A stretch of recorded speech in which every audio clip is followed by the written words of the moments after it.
તો નમસ્કાર દર્શક મિત્રો, સ્વાગત છે તમારું અમારી આ યુટ્યુબ ચેનલમાં. તો મિત્રો, આપણે રેવન્યુ તલાટી સ્પેશિયલ કરંટ અફેર્સ ડિટેલના જે છે વિડીયોની શરૂઆત કરી છે, જેમાં આપણે છે આજે બીજો વિડીયો મૂકી રહ્યા છે, જેમાં છે આપણે ટોપિકને છે તે વિગતવાર જોતા હોય છે. તો આ વિડીયોમાં પણ આપણે છે અગત્યના જે રેવન્યુ તલાટી પરીક્ષામાં પૂછાઈ શકે તેવા કરંટ અફેર્સના ટોપિકને વિગતવાર જોવાના છે. તો વિડીયોમાં છે શરૂઆતથી અંત સુધી બન્યા રહેજો, અને વિડીયો પસંદ આવે તો વિડીયોને લાઈક કરજો અને વિડીયોને તમારા મિત્રો સાથે અવશ્ય શેર કરજો. તો ચાલો વિડીયોની શરૂઆત કરીએ. તો પહેલો પ્રશ્ન છે કે રિસર્ચ એન્ડ એનાલિસિસ વિંગ રો છે તેના નવા ચીફ કોણ બન્યું છે? તો તમારા ઓપ્શન આપેલા છે, તેમાંથી આપણે જવાબની વાત કરીએ તો 4 ઓપ્શનમાંથી મિત્રો જવાબ આવશે ઓપ્શન બી જવાબ આવશે. પરાગ જૈન છે તેઓ નવા રોના ચીફ બન્યા છે. હવે તો તેના વિશે વધારે આપણે માહિતી જોઈએ તો રિસર્ચ એન્ડ એનાલિસિસ વિંગના નવા ચીફ અહીં તમે જોઈ શકો છો બાજુમાં જે છે પરાગ જૈનની તસવીર છે તે રહેલી છે. મિત્રો, તાજેતરમાં જ છે રિસર્ચ એન્ડ એનાલિસિસ વિંગના નવા ચીફ તરીકે છે પરાગ જૈનની છે નિયુક્તિ કરવામાં આવી છે, અને આવનારા 2 વર્ષ સુધી મિત્રો છે રોના ચીફ તરીકે છે તે પોતાનો જે કાર્યભાર છે તે સંભાળશે.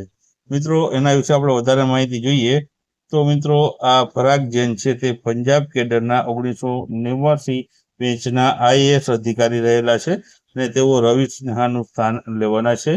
રોની સ્થાપનાની વાત કરીએ તો 1968માં છે રોની છે તે સ્થાપના થઈ હતી, ને રોનું જે મુખ્ય મથક પૂછવામાં આવે તો નવી દિલ્હી ખાતે રોનું મુખ્ય મથક છે તે આવેલું છે.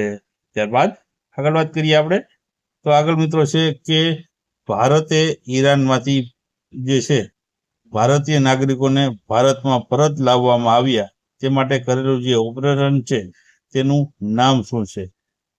તો ઓપ્શન આપેલા છે ઓપરેશન બ્રહ્મા, ઓપરેશન દોસ્તી, ઓપરેશન શિવ કે ઓપરેશન સિંધુ. તો આમાં મિત્રો શું જવાબ આવશે? તો આમાં જવાબ આવશે ઓપરેશન સિંધુ જવાબ આવશે. મિત્રો, ભારતીયોને છે ઈરાનમાંથી પરત લાવવા જે ઓપરેશન જે છે તે કરવામાં આવ્યું હતું તે ઓપરેશન સિંધુ છે. હવે મિત્રો, તેના વિશે વધારે માહિતી જોઈએ તો વિવિધ ઇન્ટરનેશનલ જે મિત્રો છે ઓપરેશનો છે તાજેતરમાં જે છે થયા છે તેના વિશે પણ માહિતી મેળવી લઈએ. તો મિત્રો, ઓપરેશન બ્રહ્મા છે તે પૂછવામાં આવે તો મ્યાનમારમાં ભૂકંપમાં અસરગ્રસ્ત લોકોની મદદ માટે છે ઓપરેશન બ્રહ્મા છે તે કરવામાં આવ્યું હતું. ત્યારબાદ ઓપરેશન અજય છે તે ઇઝરાયલમાં ફસાયેલા ભારતીય લોકોની મદદ માટે છે આ ઓપરેશન કરવામાં આવ્યું હતું.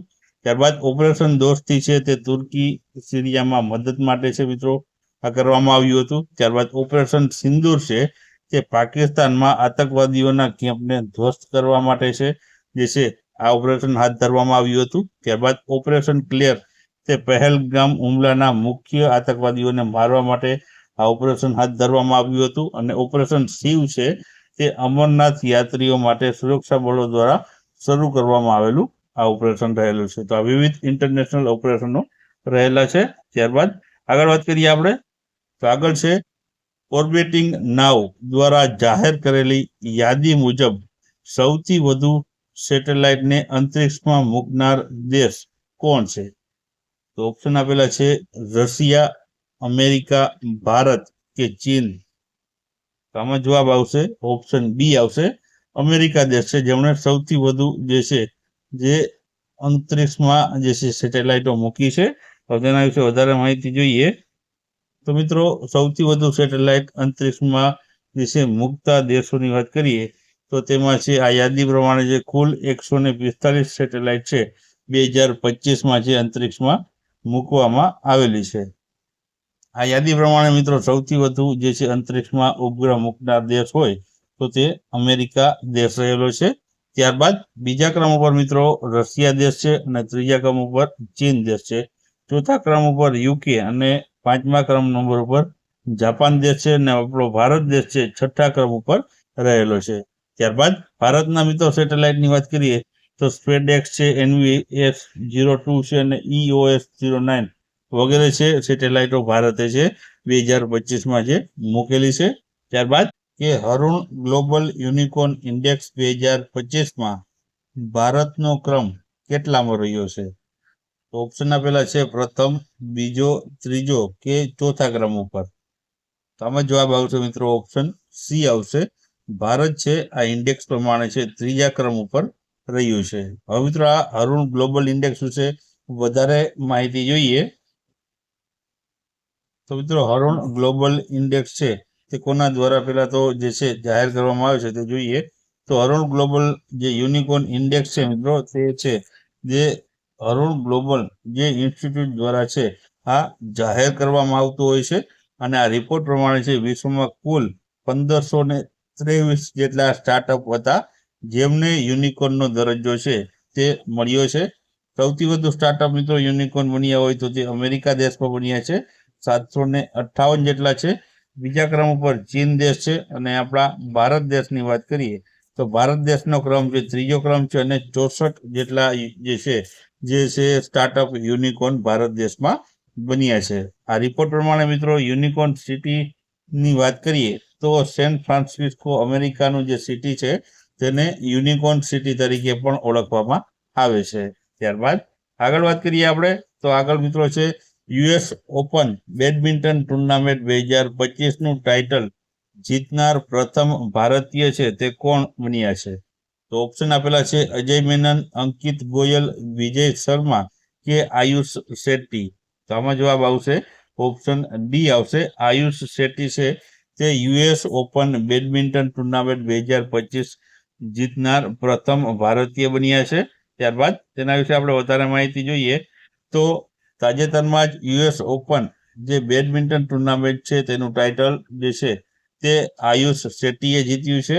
આ ટુર્નામેન્ટમાં પુરુષ સિંગલનું ઇવેન્ટમાં છે તેમણે આ ટાઇટલ જીત્યું છે. આ પ્રકારનું ટાઇટલ જીતનાર તેઓ સૌપ્રથમ ભારતીય ખેલાડી બન્યા છે અને તેઓ ભારતના કર્ણાટક રાજ્યના જે છે બેડમિન્ટન પ્લેયર રહેલા છે. ઉપરાંત બેડમિન્ટન જે વર્લ્ડ ફેડરેશનની સ્થાપનાની વાત કરીએ તો 1934માં છે મિત્રો બેડમિન્ટન વર્લ્ડ ફેડરેશનની સ્થાપના થઈ હતી.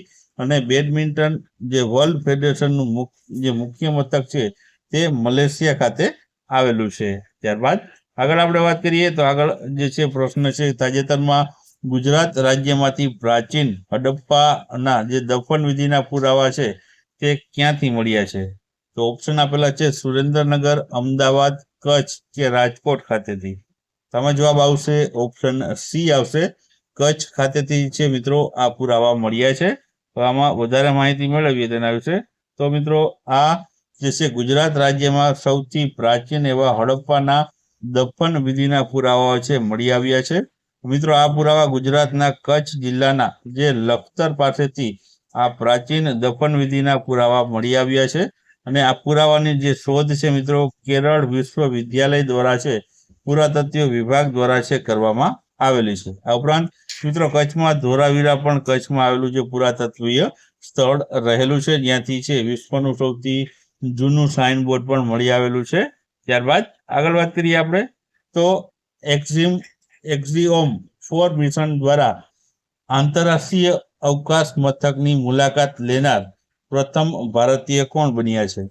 તો આમાં ઓપ્શન આપેલા છે તમને, તેમાંથી આપણે જવાબની વાત કરીએ તો જવાબ આવશે આમાં ઓપ્શન ડી આવશે. કેપ્ટન શુભાંશુ શુક્લા બન્યા છે જેઓ પ્રથમ ભારતીય છે કે જે ઇન્ટરનેશનલ અથવા તો આંતરરાષ્ટ્રીય અવકાશ મથકની મુલાકાત લેશે. ત્યારબાદ તેના વિશે આપણે વધારે માહિતી જોઈએ તો અહીં શુભાંશુ શુક્લાનું જે તસવીર જોઈ શકો છો જૂન 2025ના રોજ છે અમેરિકાના જે ફ્લોરિડાના નાસાના કેનેડી સ્પેસ સેન્ટરથી એક્ઝિકોમ 4 મિશન છે તેને સફળતાપૂર્વક લોન્ચ કરવામાં આવ્યું છે.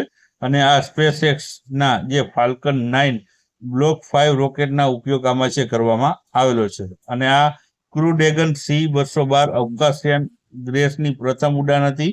અને અવકાશ યાત્રીઓને આંતરરાષ્ટ્રીય અવકાશ મથક અથવા તો ઇન્ટરનેશનલ સ્પેસ સ્ટેશન ઉપર છે 14 દિવસ સુધી રહેવાની અને છે પ્રયોગ અહીં છે કરવાનું જે છે તે 14 દિવસ સુધી રોકાવાના છે.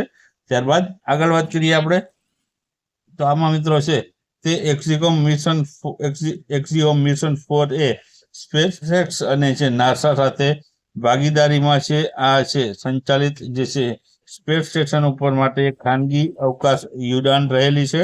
એક્ઝિકોમ મિશનમાં યુનાઇટેડ સ્ટેટ, ભારત, પોલેન્ડ અને હંગેરીના આંતરરાષ્ટ્રીય ક્રૂનો છે સમાવેશ કરવામાં આવ્યો છે. અવકાશ, પ્રવાસન અને ખાનગી સંશોધન સહિત પૃથ્વીની નીચે ભ્રમણ કક્ષામાં વ્યાપારિક પ્રવૃત્તિઓને સક્ષમ બનાવવા માટે છે આ જે છે મિશન કરવામાં આવેલું હતું. ત્યારબાદ આગળ વાત કરીએ આપણે તો આ મિશનમાં જનાર વ્યક્તિઓમાં કમાન્ડર છે પેગી વિટસન જે અમેરિકાના છે, પાયલોટ છે શુભાંશુ શુક્લા ભારતના છે, મિશન નિષ્ણાંત છે સ્લોવોસ ઉઝાન્સ્કી જેઓ પોલેન્ડ દેશના છે, અને મિશન નિષ્ણાંત છે ટિબોર કાપુ જે હંગેરી દેશના છે. અહીં તમે છે તેની ચારે ચારની તસવીર છે તે જોઈ શકો છો. ત્યારબાદ આગળ વાત કરીએ આપણે તો ભારતના કયા રાજ્યની ગુલાબી સુગંધિત જે લીચી છે તેની પ્રથમ નિકાસ કતારમાં મોકલી છે? તો ઓપ્શન આપેલા છે હરિયાણા, પંજાબ, હિમાચલ પ્રદેશ કે બિહારની. તમે જવાબ આવશે ઓપ્શન બી આવશે.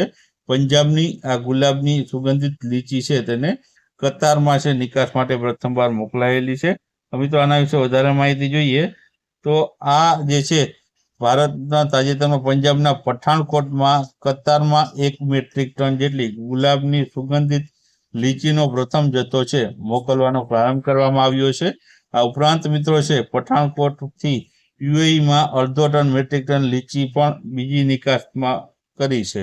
આ પહેલ મિત્રો છે કૃષિ અને પ્રક્રિયાયુક્ત ખાદ્ય ઉત્પાદન નિકાસ નિગમ સત્તામંડળ APEDA દ્વારા છે પંજાબ સરકાર અને પ્રદેશના સ્થાનિક ખેડૂતોના સહયોગથી છે સુવિધા આપવામાં આવેલી છે. ત્યારબાદ આગળ વાત કરીએ આપણે તો આગળ મિત્રો છે કે દેશનું પ્રથમ ડિજિટલ એડ્રેસ સિટી કયું શહેર બન્યું છે? તો ઓપ્શન આપેલા છે અમદાવાદ, મુંબઈ, નવી દિલ્હી કે ઇન્દોર.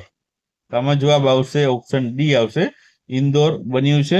હવે એના વિશે વધારે માહિતી જોઈએ તો મિત્રો આમાં છે ઇન્દોર શહેર છે તે દેશનું પ્રથમ ડિજિટલ એડ્રેસ વાળું શહેર બન્યું છે. મિત્રો મધ્યપ્રદેશનું ઇન્દોર શહેર છે ડિજિટલ જે છે એડ્રેસ વાળું શહેર બનવા જઈ રહ્યું છે. ઇન્દોર મ્યુનિસિપલ કોર્પોરેશને છે આ માટે ડિજિટલ હાઉસ પ્રોજેક્ટ છે તે યોજના લોન્ચ કરી છે અને આ યોજના હેઠળ છે ઘરને યુનિક GPS આધારિત છે ડિજિટલ એડ્રેસ અપાશે અને ઘરની બહાર ડિજિટલ પ્લેટ લગાડવામાં આવશે અને QR કોડ પણ આમાં હશે અને આ કોડ સ્કેન કરતા જ ઘરની પ્રાથમિક માહિતી છે અને એડ્રેસ છે આમાંથી મળી જશે. તો ઇન્દોર છે તે પ્રથમ ડિજિટલ એડ્રેસ વાળું સિટી બનવા જઈ રહ્યું છે. ત્યારબાદ આગળ વાત કરીએ આપણે તો તાજેતરમાં જ શાંઘાઈ કોઓપરેશન ઓર્ગેનાઇઝેશન ના સંરક્ષણ મંત્રીઓની બેઠક ક્યાં યોજાઈ હતી?